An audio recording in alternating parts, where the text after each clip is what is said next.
This is not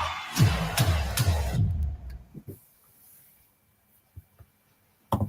We could only wish, but UFC 300, nonetheless, one of the best cards in UFC history. What's happening, fight fans? Ryan Thomas here, the Thomas Takes Sports Podcast, a special edition episode.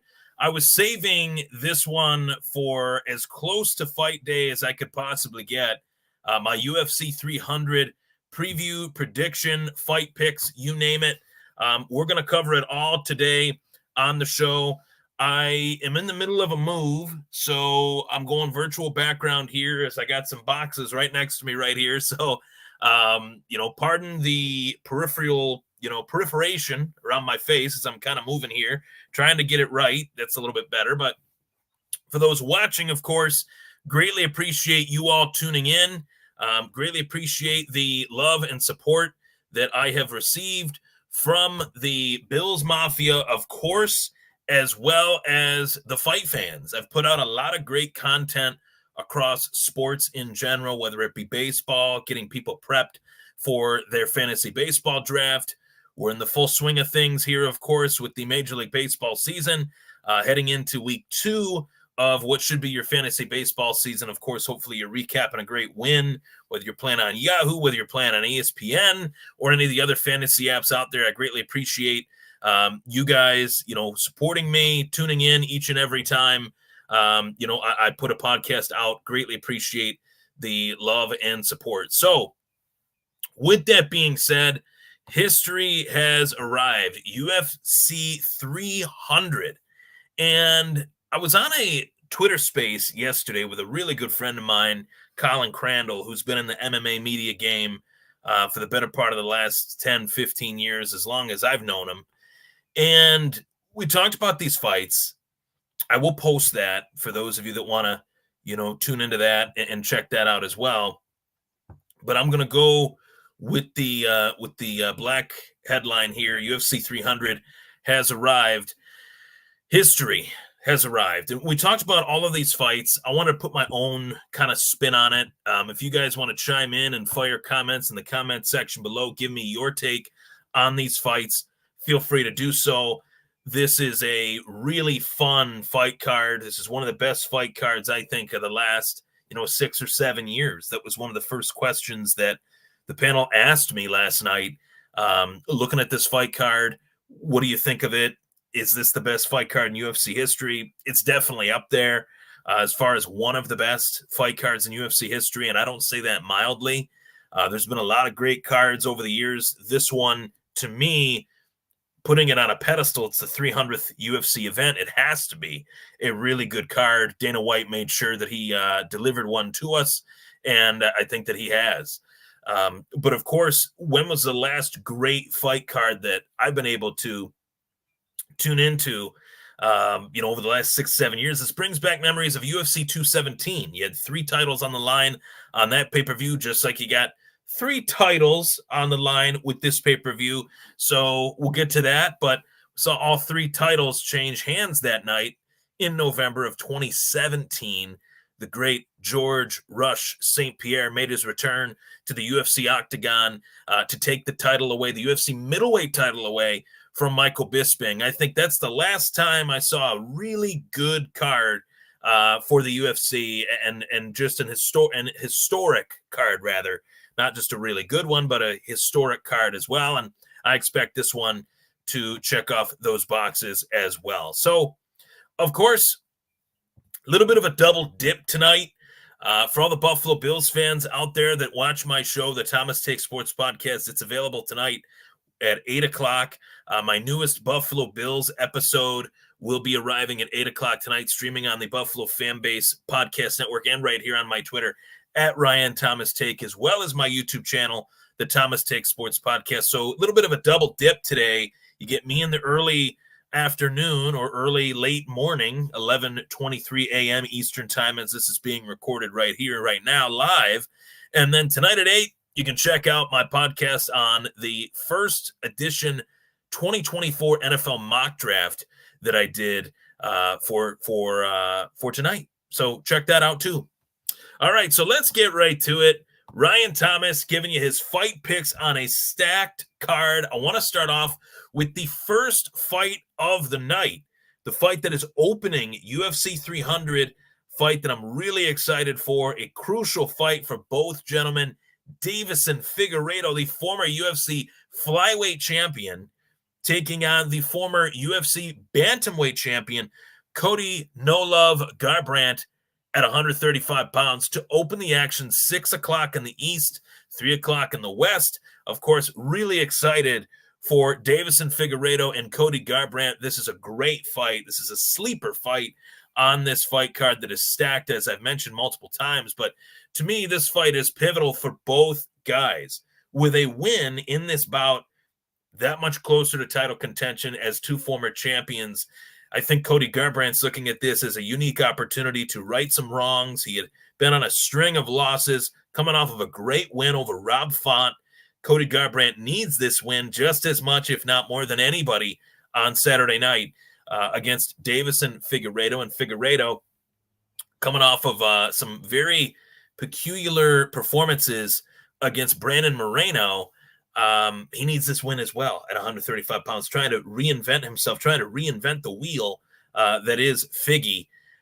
I'm going to go with Garbrandt. I know that that's a little bit of a risky pick because we've seen Cody be susceptible in striking exchanges to kind of fall in love with his right hand, fall in love with those butter churning hooks, I like to call them, from the waist up.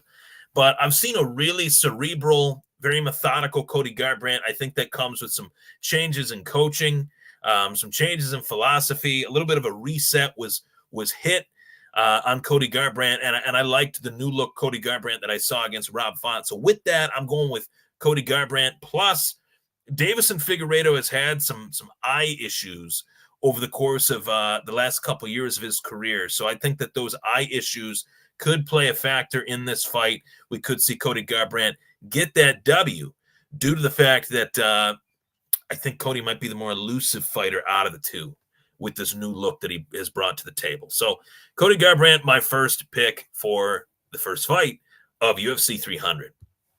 Next up, we got Bobby Green versus Jim Miller, two veterans of the octagon. Bobby Green, he's been at it for a long time.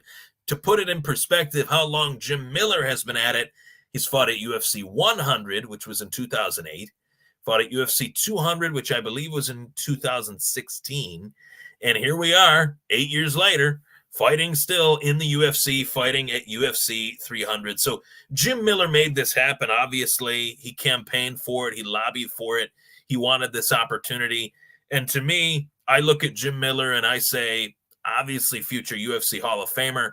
His last fight against Alex Hernandez, he did come up short, but it was a very close fight that I thought he could have arguably won on a judge's scorecard, but he came up short.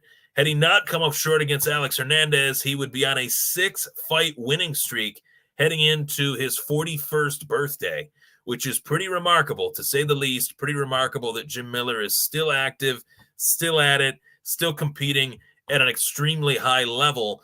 37-17 is Jim Miller. Of course, coming off of a win over Gabriel Benitez. That fight was in January. You got his win over Jesse Butler as well. And then you have, of course, what was like a swan song fight for Donald Cerrone. Jim Miller was on the winning end of that. So he's won a few fights in a row. Bobby Green, he's been streaky. As I mentioned moments ago, he's been really streaky heading into this bout with Jim Miller. I feel personally it's really tough for me to pick against Jim Miller in this one, just based off of the fact that he lobbied for this opportunity. He really wanted this opportunity. I feel like it's going to be really hard for me to pick against Jim Miller in this one. And Bobby Green, I just don't know which Bobby Green is going to show up. So I'm going to go with Jim Miller in this one. But nonetheless, another methodical seed that was planted by UFC president Dana White in putting this fight on a historic night featuring two veterans of the octagon. Love to see it. Love to see it. So thus far, I got Deiveson Figueiredo and Jim Miller going on to Jessica Andrade and Marina Rodriguez. The first of three female mixed martial arts fights, women's mixed martial arts fights, I should say.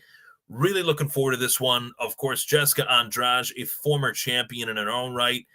She has been really streaky in her own right as well. She's had some wins. She's had some losses over the years. But, of course, she is coming off of a very impressive performance in her last bout, which was a knockout win over Mackenzie Dern. And watching that fight, it was back and forth. Mackenzie Dern, she bit down on a mouthpiece. She wanted to throw and show that she's got that true grit, standing in the pocket. But Jessica Andrade was just simply too much for her. So I look at those striking exchanges that Andrade is so known to fall into and so known to force her opponents into. It's very hard for me to look at Marina Rodriguez and feel like she's not going to fall into that same trap. But Marina Rodriguez, I think, is a fresher fighter in terms of experience, not in terms of age. And this is one of those fights where you could see a younger, experience-wise fighter look fresher inside the UFC octagon. She hasn't taken nearly as much damage as Andrade has, especially in that fight with Weili Zhang, who dispatched her to win the UFC strawweight women's championship. And, of course, that was, her first run, Weili's first run as UFC champion. We'll talk about her, of course, tonight, or today rather, on this episode. But I'm going to go with Rodriguez, Marina Rodriguez, that is. I'm going to go with her for this one. I just think that she's more prime and ready to take on a veteran fighter like Andrade, rather than Andrade being prime and ready to take on a younger, experience-wise fighter, fresher fighter. I'm going to go with the fresher fighter in Marina Rodriguez in this one. Next up, Jalen Turner versus Renato Moicano. Jalen Turner, the attributes. If I'm looking at his attributes, that's a word I use a lot when I look at football, especially when we look at like a scouting combine.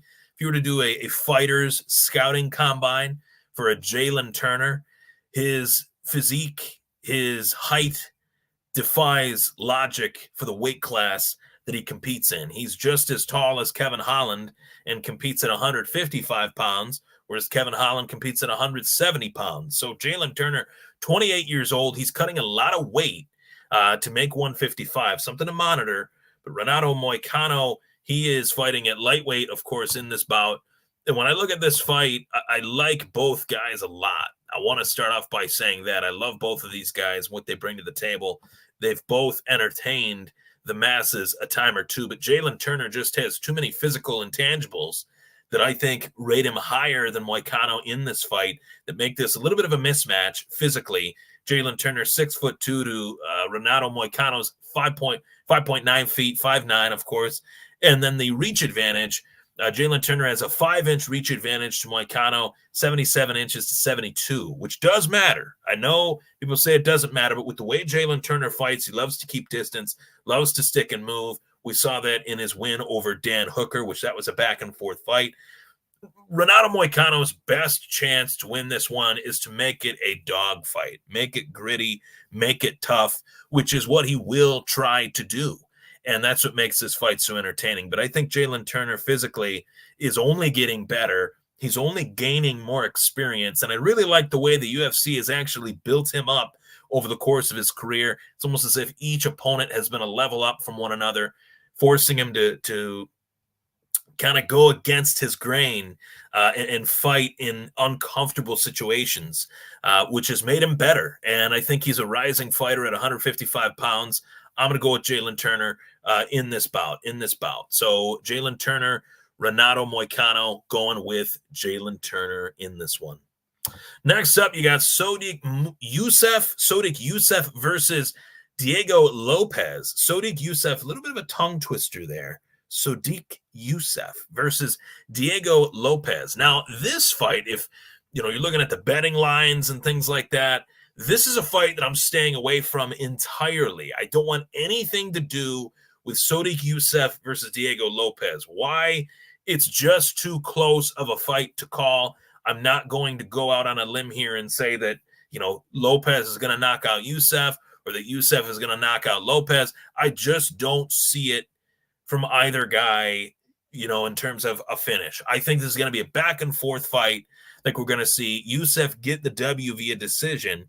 So I'm staying away from this one. Could be split, could be close between both of these guys. I could say the same thing as well for Jalen Turner and Renato Moicano, which was the last fight that I previewed and tried to predict. But I'm going to go with Youssef in this one. Just picking somebody, going with Youssef. Now, of course, take a little bit of a break in the action as we move towards the preliminary card that is also on ESPN, and really excited for what is the opener on the prelim card, not the early prelim, but the prelim card. Doesn't get much better than this fight. That is brilliant matchmaking by the UFC as the UFC looks to level up. They look to bring in new fighters. They look to bring in fighters that people know, that people want to see compete in the octagon against the best of the best. We saw it at the last pay-per-view event with Michael Venom Page, the longtime Bellator competitor, bare knuckle fighter. He fought Mike Perry once upon a time recently in bare knuckle fighting. Then he fights Kevin Holland in the UFC. He gets a W over Kevin Holland. It was a great performance.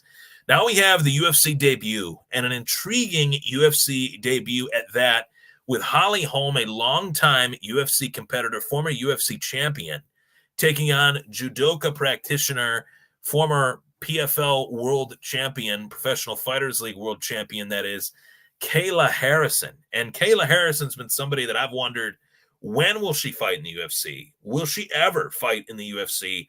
She's fighting in the UFC. It's a great moment for her, great opportunity to take on a name like Holly Holm. We know who Holly Holm is largely due to one win, but I've known Holly Holm a lot longer than that. I've watched Holly Holm compete, whether it be mixed martial arts or boxing, understanding her brilliance as a kickboxer, mainly within her skill set of her footwork. That's what made Holly Holm look so good against a fighter like Ronda Rousey, who did not have the footwork or boxing acumen that Holly Holm clearly had. And I don't think Kayla Harrison does either. Now, I would say that Kayla Harrison's stand-up is a little bit better than Ronda Rousey's was against Holly Holm and obviously against Amanda Nunes. But I would look at Kayla Harrison and say that there are a few things in this fight that give me deja vu with Holm and Rousey to Holm and Harrison. Even all these years later, that fight, Holly Holm versus Ronda Rousey, was in November of 2015. Hard to believe it. Almost 9 years ago, I should say. But there's still things about this fight that the skill sets haven't changed. They've only evolved within Holly Holm. She's only gained more experience in victory and defeat. And to me, I think this is a very good matchup for Holly Holm. If she can avoid the takedown, I think this fight is hers. If Kayla Harrison's diving for the legs, she could also get clipped and also get hurt, while Holm is able to avoid the takedown. Granted, if she is able, as I mentioned, to avoid the takedown. So for me, the question is, can Kayla Harrison kind of track and trap Holly Holm in the pursuit of a takedown? If Holly Holm's footwork is too much for Kayla Harrison, then it's a wrap. It's a wrap for Holly. She's gonna get the W. It's an easy W, an easy paycheck. If Kayla Harrison, of course, is able to get Holly Holm down, then you're looking at a fighter that I think is going to get an easy win. So this could go the opposite way, one way or another. I don't see this being a decision, in a sense that it's a split decision, a close fight. Could be a decision win for Harrison, could easily be a decision win for Holly Holm. As we know, she's racked up decisions over the years too. But to me, when looking at this fight, I see a fight that is between two fighters that have a lot on the line in their careers. Holly Holm, if she loses this fight, I think her days of competing for a UFC title are over. If Kayla Harrison wins this fight, then obviously she's next in line. Holm wins, she's next in line, right? She's got 2 wins over the sitting champ, Raquel Pennington, at the women's bantamweight division. So Kayla Harrison loses, then it's pretty much you were never meant to be here anyway. And I hate to say that, but it's just the reality of the situation. So with all that being said, I'm going with Holly Holm in this one. I think she's going to get it done. And I think that she is going to prove again why you should never count out the preacher's daughter. So with that being said, Holly Holm, my fight pick. Next up, you got a men's featherweight bout. Calvin Kattar by the way, I just said men's featherweight. Is the women's featherweight division, is it even still a thing? Like, have they disbanded? They haven't even fully, formally disbanded that division just yet, but they should. They really should. Moving on. Men's featherweight bout. Calvin Kattar versus the former UFC men's bantamweight division champ, Aljamain Funkmaster Sterling. This is a very interesting fight for a lot of reasons. Aljamain Sterling, I think he was one miscue away from still being the UFC bantamweight champion. The fight against Sean O'Malley, Aljamain versus Sean O'Malley. Had he not fought O'Malley to O'Malley's strengths, had he fought O'Malley to O'Malley's weaknesses, which were Aljamain Sterling's strengths, I think he would have easily won that fight. Rather than standing toe-to-toe, trying to make a point that didn't need to be made or never needed to be proven, Aljamain wouldn't have gotten knocked out and would still be the UFC bantamweight champ. I think there's a real, reason to believe that.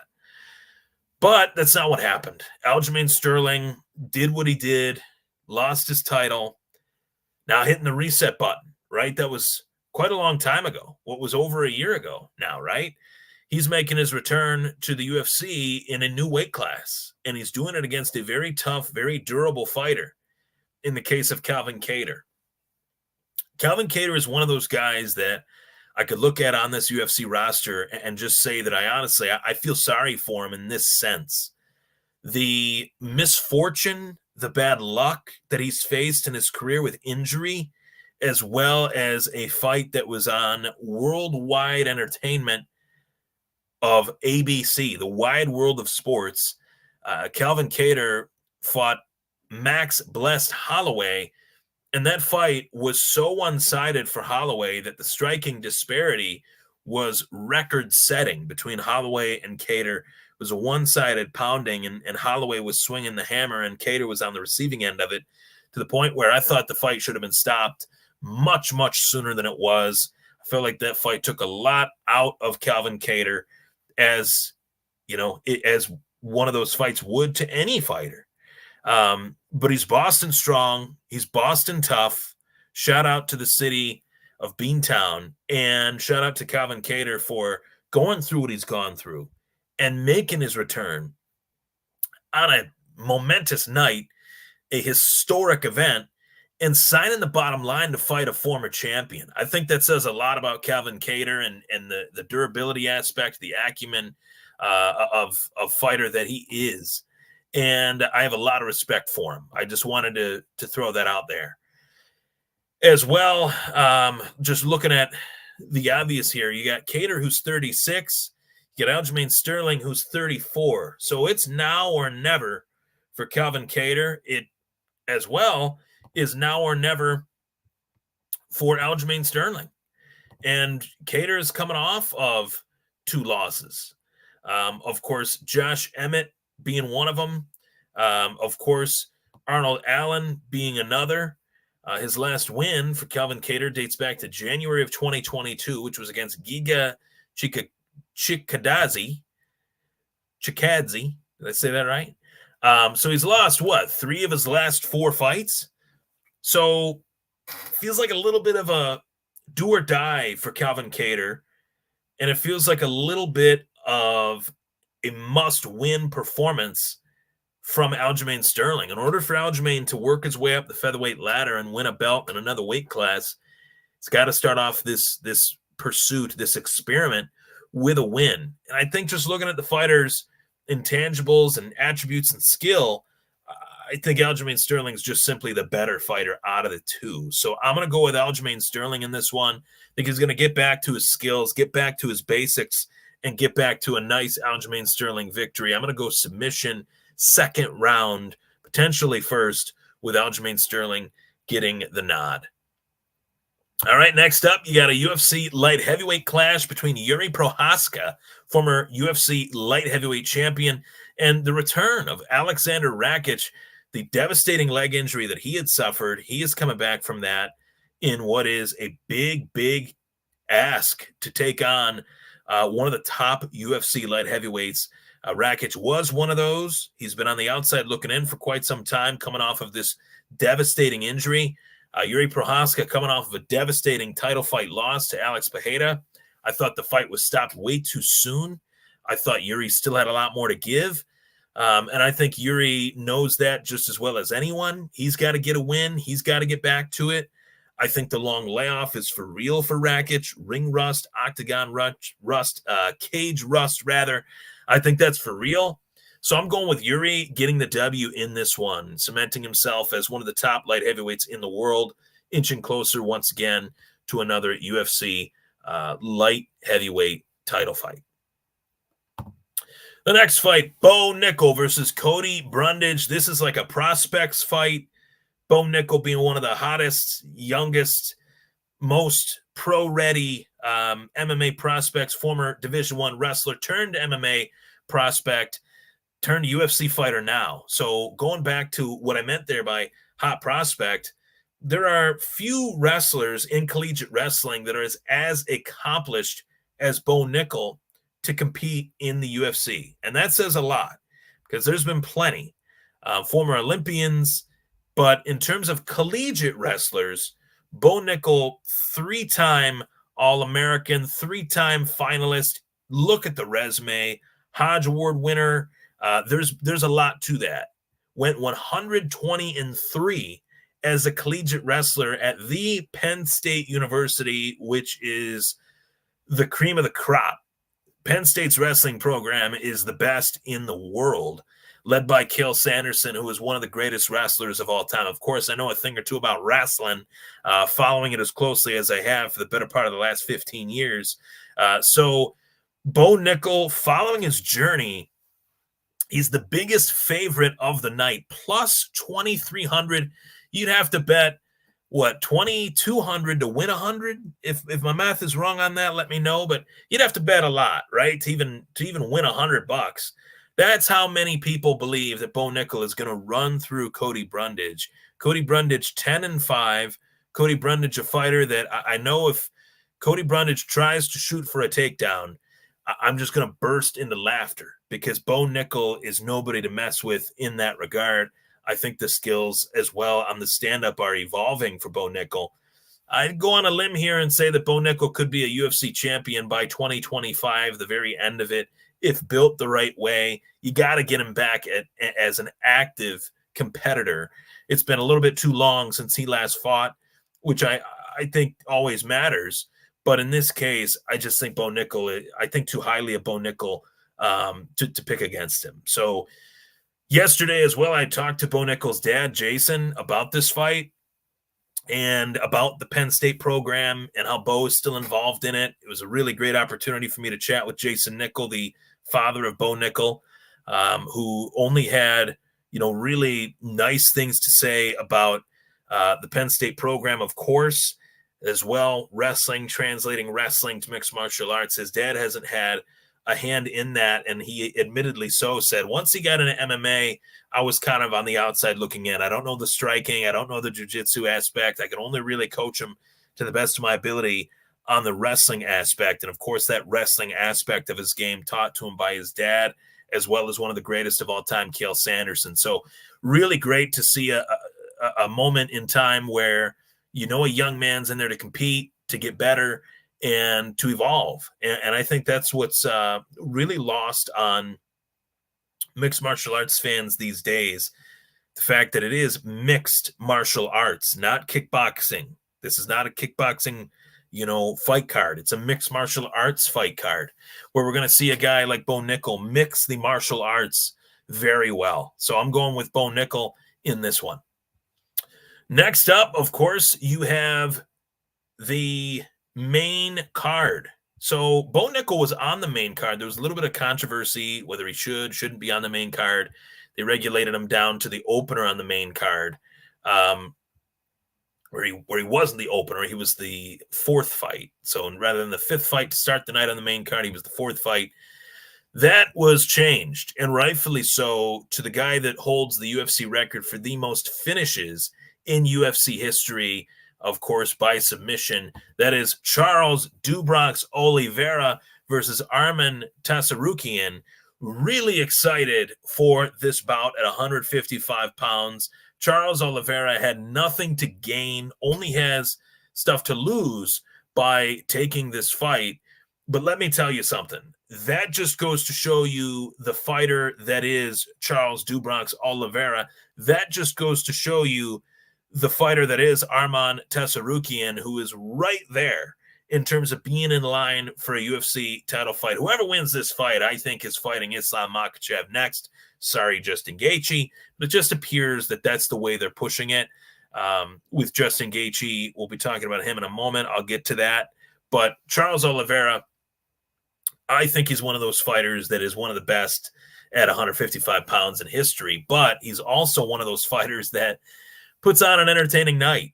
We're going to see him just maybe get a little touched up and then miraculously come to victory. That's how I could see this fight happening. I look at it in similar fashion, actually, to Benoit Saint-Denis and Dustin Poirier, a young up-and-coming fighter ready to do battle with one of the game's longtime greats. So with that, though, I'm going Charles Oliveira. I'll never pick against Dubrox Charles Oliveira. Next up, the baddest mother you-know-what title is on the line. Justin Gaethje versus Max Blessed Holloway. I love this fight, but I hate it all at the same time. I love it for the entertainment factor. I hate it because one of these guys that I really admire and really respect is going to lose and is going to get damaged in the process. This is a damage, car crash, collision fight that I don't want to see either guy get hurt too badly. This is one of those fights that I hope neither guy gets hurt really bad. If it's cuts and bruises and stuff like that that just come with the territory of being in a back and forth fight, that's one thing. But I don't want to see either guy get battered, much like Calvin Kattar did against Max Holloway, much like Troy Ferguson did against Justin Gaethje. I don't want to see that. That's not what I want to see. But I think that's what we could see. So that's why I'm saying that. Really, this to me comes down to the weigh-in.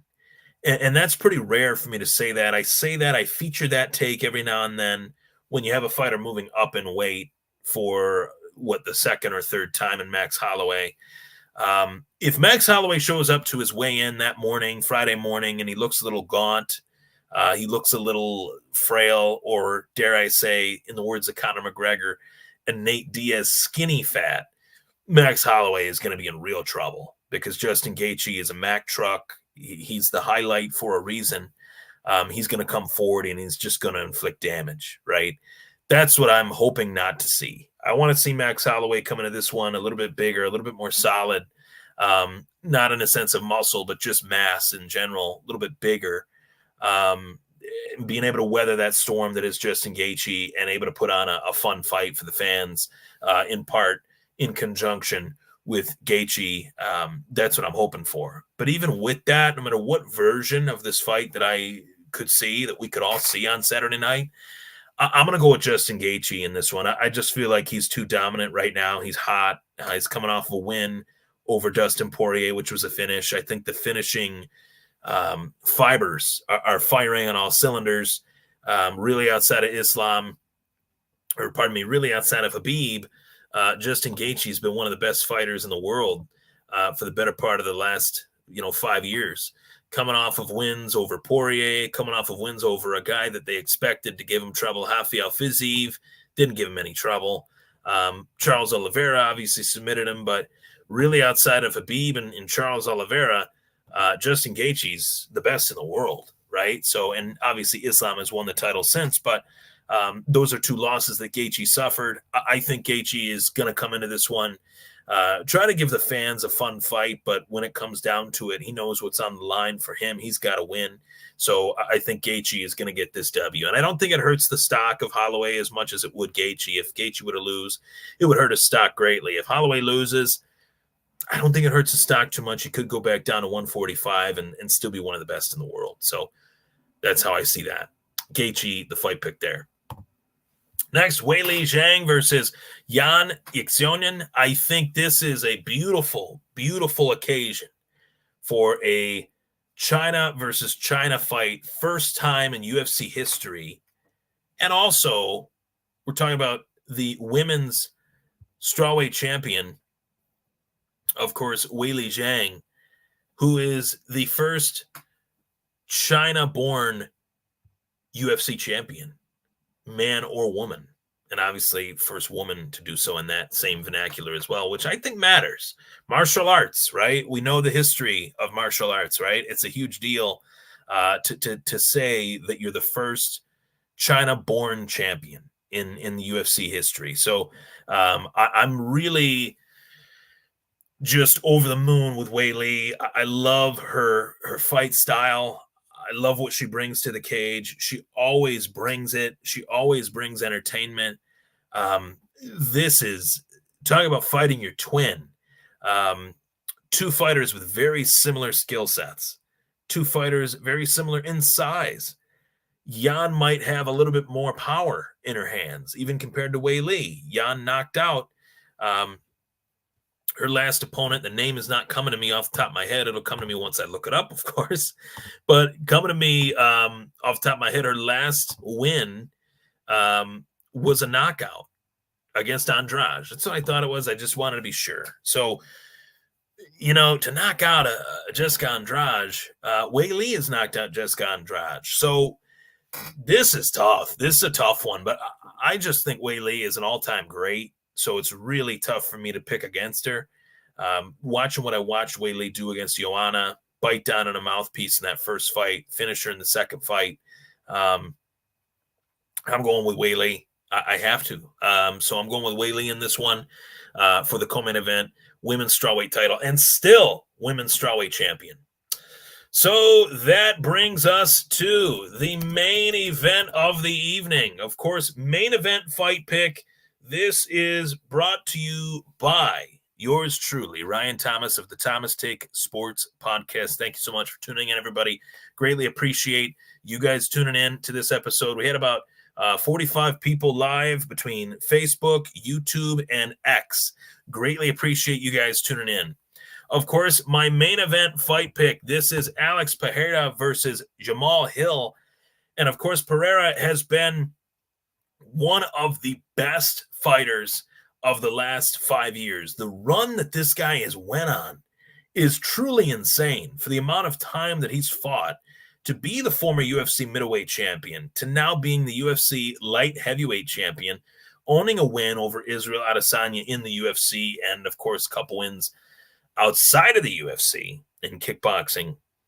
Alex Pereira is one of the best fighters in the world today. With that being said, of course, you guys heard my take on his last fight versus Yuri. I thought it was an early stoppage, but Pereira has this ability to weather the storm of a fight with his back against the cage and knock out his opponent. So if Jamal Hill thinks he's going to come forward, don't come too forward too quick.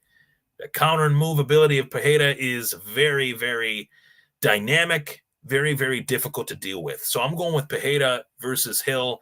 I'm going to go with Pereira for this one, retaining the UFC light heavyweight title. And still, I do think there's attributes to Jamal Hill that could cause problems, which is what makes this such a unique main event. But I'm going with Pereira getting it done, retaining the UFC light heavyweight title. So with that being said, I'm Ryan Thomas. Thank you so much for tuning in to my UFC 300 History Has Arrived podcast episode. Thank you so much for tuning in. And of course, enjoy the fight Saturday night. The UFC has come a long, long way. I can remember UFC 100, watching George St. Pierre retain his title against Thiago Alves. Of course, the main event that night, Brock Lesnar versus Frank Mir. Those were the days. UFC 200, the shuffle that was John Jones getting knocked out of that fight card for extracurricular activities, steroid failing tests and stuff, and just what a mess that was, right? But hopefully no messes ahead for UFC 300. Glad Jones is not on this card, safe to say. So all jokes aside, thank you so much for tuning in. Enjoy the fights.